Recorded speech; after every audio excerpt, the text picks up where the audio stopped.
Lectura del Santo Evangelio según San Juan. En aquel tiempo, Jesús se les apareció otra vez a los discípulos junto al lago de Tiberíades. Se les apareció de esta manera.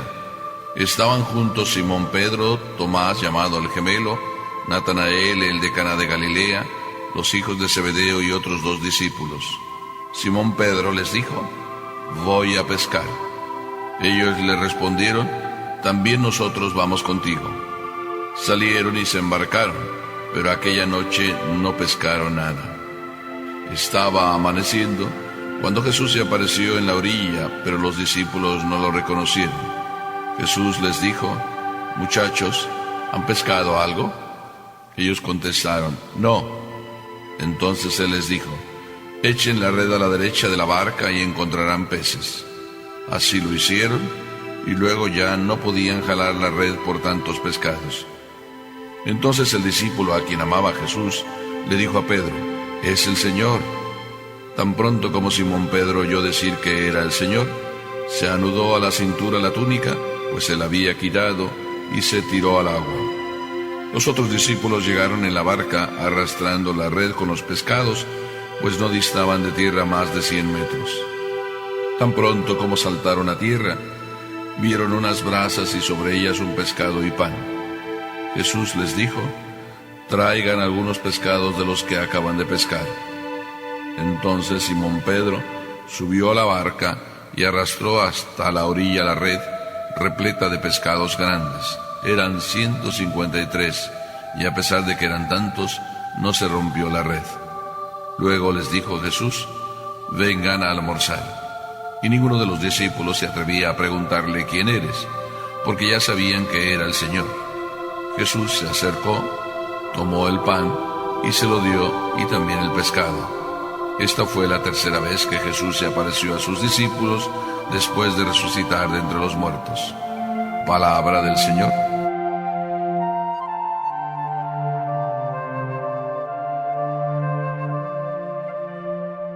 Para ti, ¿cuál es tu vencida?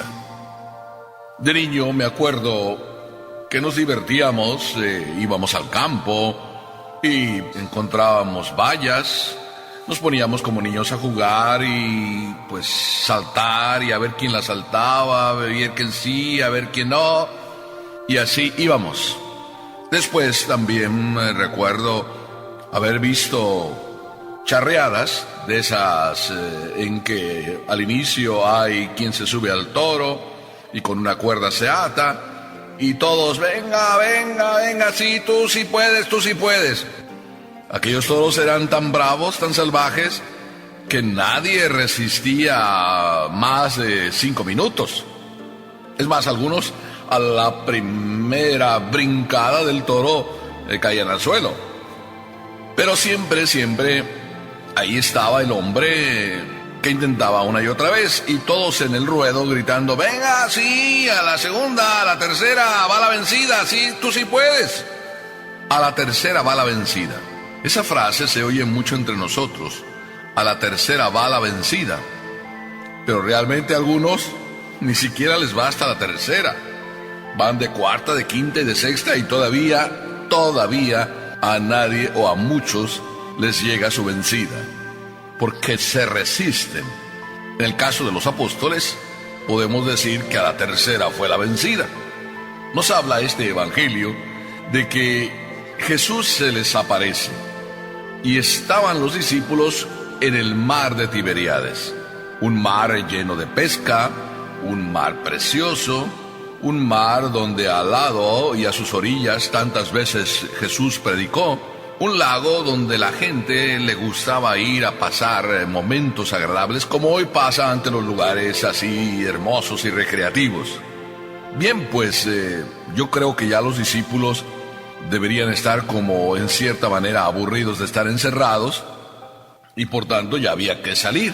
Los miedos ya empezaban a desaparecer, tanto que había reunido solo 7 discípulos, como nos cuenta aquí el Evangelio, que solamente a la voz de Pedro: «Me voy a pescar», le siguieron los 7 que estaban ahí, o los 6 que estaban ahí junto con Pedro. Los otros ya andaban quizá haciendo otras cosas porque ya se les había quitado el miedo. Pero Pedro tomó la iniciativa como tenía que ser. Me voy a pescar. ¿Y me voy a pescar por qué? Porque no podemos estar aquí tan tranquilos. Tenemos que hacer la vida. Tenemos que rehacernos a la vida normal y empezar nuestras tareas, las que el Señor nos confió. Y a Pedro le confió la tarea de ser el jefe. Así es de que tomó la responsabilidad de buscar alimento para todos. Y todos a una dijeron, también vamos contigo. Me voy a pescar. Pedro habló en primera persona, me voy a pescar, y todos los demás le siguieron. Pedro, qué responsable era, qué entusiasta era, qué lanzado era, como muchos de nosotros. Por eso el ejemplo de Pedro es maravilloso. Para cualquier padre que quiere tomar responsabilidades, Pedro es un modelo. Para cualquier padre que quiere verse retratado, Pedro les sirve como guía. Y Pedro dice, me voy a pescar. Pero yo quiero pensar que no solo era el intento de pescar para sostenerse, también Pedro ya estaba pescando. Y pescando como Jesús le había dicho, tú serás pescador de hombres. Y ya estaba pescando a los discípulos para que hicieran juntos y trabajaran para cumplir la voluntad de Dios. Pedro ya estaba siendo el hombre que une, el hombre que fortalece la fe, el hombre que tiene la misión de ser el vicario de Cristo. Qué hermoso ejemplo de Pedro, pero que es un ejemplo también para nosotros, porque nosotros también somos, a nuestra responsabilidad y nuestro estilo, pescadores de hombres. Y no creas que esa tarea es solo para mí como padrecito, es la tarea de todos. A todos nos toca pescar. Y nos toca pescar a aquellos peces que nos corresponden. A ti, papá, corresponde pescar a tus hijos, que tus hijos no se vayan de la pecera, es decir, que no se vayan y pierdan su fe. A Pedro le correspondía fortalecer a todos en la fe. Pero Jesús les tenía una sorpresa. ¿Ven cómo Jesús siempre está detrás? A mí me maravilla, me sorprende, me emociona, me entusiasma cómo Jesús siempre está detrás de cada uno de nosotros. En este caso, se fueron a pescar, era de noche, era lo que Pedro sabía hacer, lo sabía muy bien que de noche se pesca muy bien, y no pescaron nada. Yo no sé si el Señor les hizo la jugada y entonces permitió que no pescaran nada. Pero a mí me parece que aquí se cumple aquello de preocúpate tú de mis cosas, que yo me preocuparé de las tuyas. Qué verdad es que cuando uno se preocupa de las cosas del Señor, qué verdad es que cuando uno se entrega a hacer lo que el Señor le pide, qué verdad es que el Señor te da la solución y te la da por donde menos esperas. Así es de que el tiempo de la Pascua, el tiempo de la resurrección, es para darnos cuenta que el Señor, aunque no lo vemos, siempre está detrás. Yo creo que esta es la lección que sacamos, que el Señor siempre está ahí, pero como ya resucitó, está ahí como escondido. Y así estaba preocupado el Señor mientras ellos pescaban, de prepararles la verdadera pesca, el verdadero alimento. Ellos estaban haciendo la voluntad del Señor y el Señor estaba buscando satisfacerles en lo que ellos necesitaban. Así es de que ya amaneciendo, es decir, cuando ya no es tiempo para pescar, cuando la luz del sol ya llega, los peces pues huyen. Y entonces el Señor les hace la pregunta: muchachos, ¿han pescado algo? ¿Cómo que muchachos han pescado algo? Pregunta de Jesús un poco extraña, como que se hace el que no sabe. Y sin embargo, detrás de esa pregunta, el Señor está provocando lo que hay que provocar: la fe en el Señor. Cuando todo parece que no se va a realizar, cuando todo parece como que se oscurece, Jesús nos trae la luz. Así a los discípulos que habían pasado la noche, aquellos 7 discípulos, Pedro y los otros 6, y no habían pescado nada, descubrieron que el Señor sí estaba preocupado de ellos y que el Señor estaba solucionando su problema, porque ellos estaban haciendo la voluntad de Dios. Cuando tú buscas hacer la voluntad de Dios, el Señor siempre se está preocupando de tus cosas. Por eso, al instante que el Señor les dijo, echen la red a la derecha y encontrarán peces. Y es de aquí la sorpresa, que se acuerda todavía Pedro muy claramente, porque los contaron los peces, no era para menos, 153 peces, de un jalón. O sea, ahí había de sobra. 153 peces entre 7, imagínate. Ahí les tocaba, pues, casi de a 21 peces por cada uno. Menudo banquete se iban a poner. Sin embargo, el Señor no les estaba dando la lección de que iba a llenarles el estómago hasta a reventar. El Señor lo que estaba queriéndoles decir es que Él se estaba preocupando de sus cosas.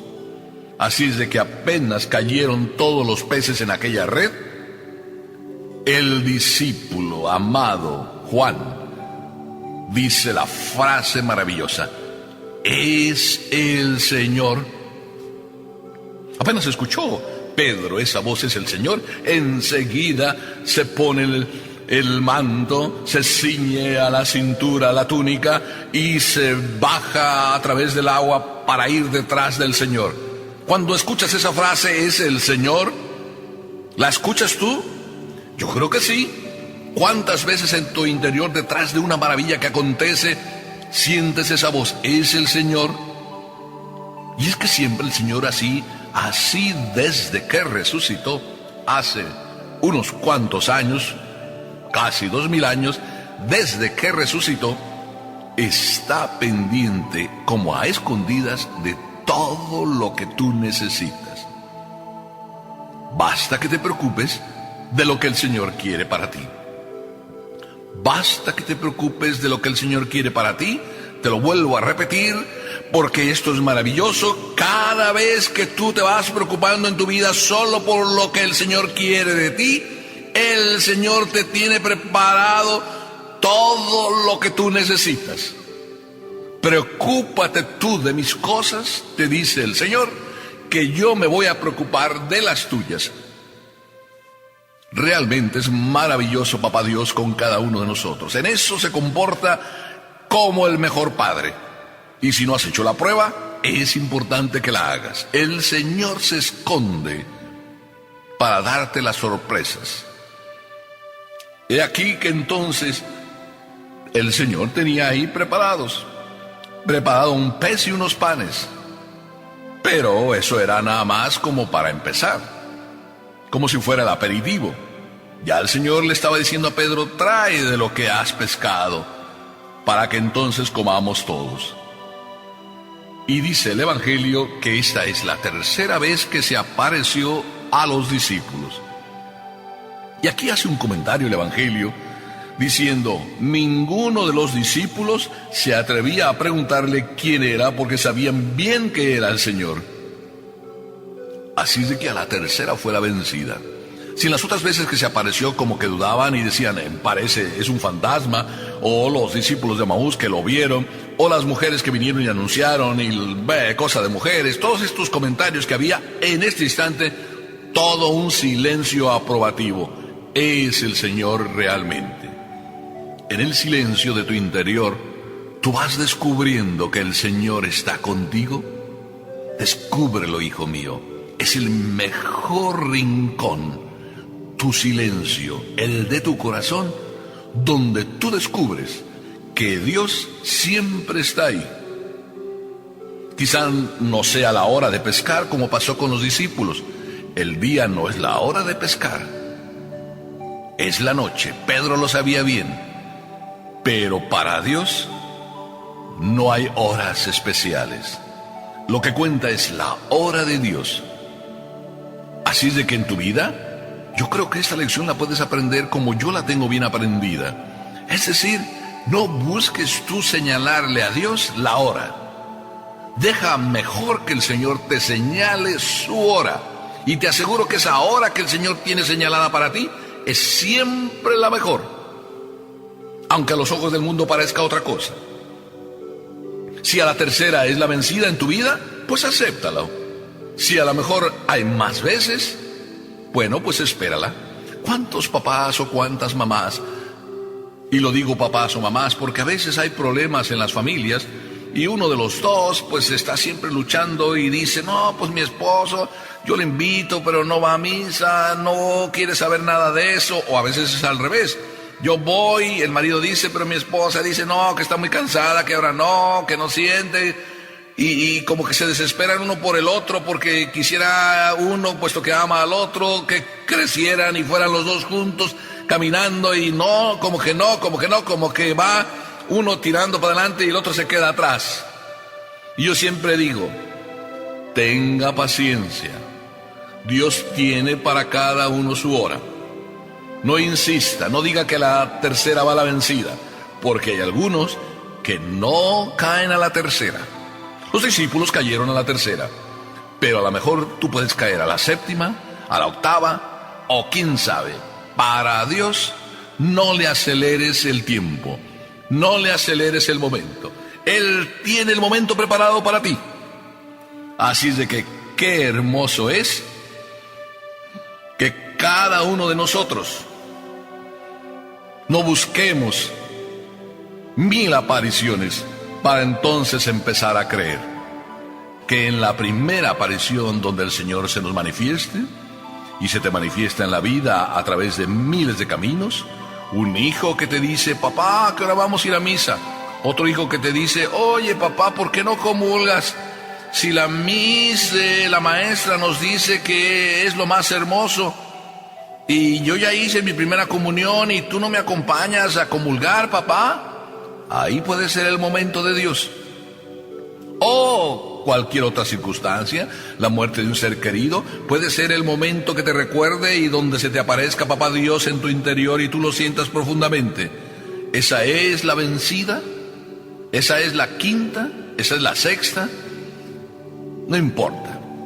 No corramos ni tú ni yo. Esperemos el momento de Dios. Si este es el momento que Dios tiene para ti, escúchalo hoy. Ábrele tu corazón y di, como cualquier hombre sencillo, aquí estoy, Señor. Hágase en mí según tu palabra, como dijo María. Y entonces, tu vida, ya en la tierra, será un oasis de felicidad. Amén.